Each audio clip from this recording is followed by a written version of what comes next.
అసలు నేనేం మాట్లాడకూడదు అనుకున్నాను, కానీ ఇది వేరే డైరెక్షన్ వెళ్ళిపోతుంది. ఏమనుకోకుండా ఒక 5 minutes నేను చెప్పేది వినండి. అసలు ఏంటి అంకుల్ మీ ప్రాబ్లం? ఐశ్వర్య నన్ను ప్రేమించిందనా, మీరు వద్దన్నా కూడా నన్ను ప్రేమించిందనా?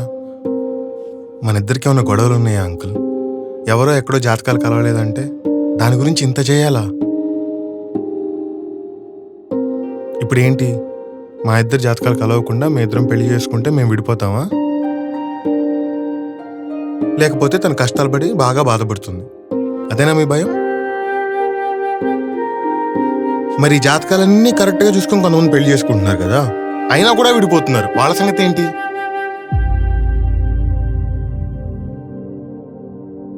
అంకుల్, ఈ ప్రపంచంలో కొన్ని వేల మంది ఒకే రోజు ఒకే టైంలో పుడుతున్నారు.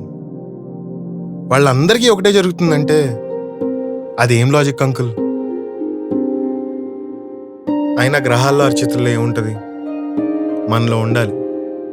ఇద్దరు వ్యక్తులు ప్రేమించుకుంటే కలిసి ఉండాలని వాళ్ళకు ఉండాలి. ఏం జరిగినా మేము ఇద్దరం ఫైట్ చేస్తాం కానీ వదులుకోము అని వాళ్ళకు ఉండాలి. అది నాకు ఐశ్వర్యకి ఉంది.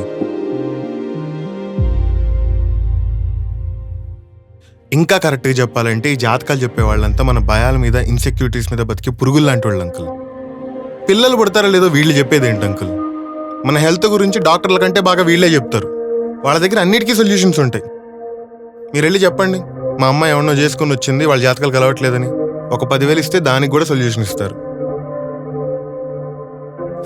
అయినా మీ అమ్మాయికి ఏం కావాలో మీరు వాళ్ళని వీళ్ళని అడగడం కాదు అంకుల్, మీ అమ్మాయిని అడగాలి.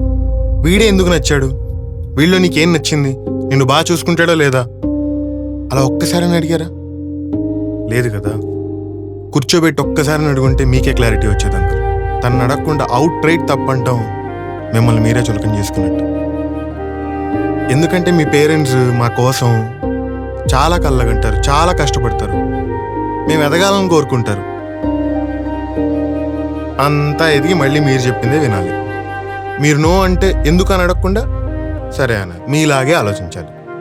ఆ మాత్రం దానికి మేము చదువుకోవడం దేనికి, దానికోసం మీరు కష్టపడ్డం దేనికి? మీ పేరెంట్స్ అందరూ ఒకటి ఆలోచించాలి.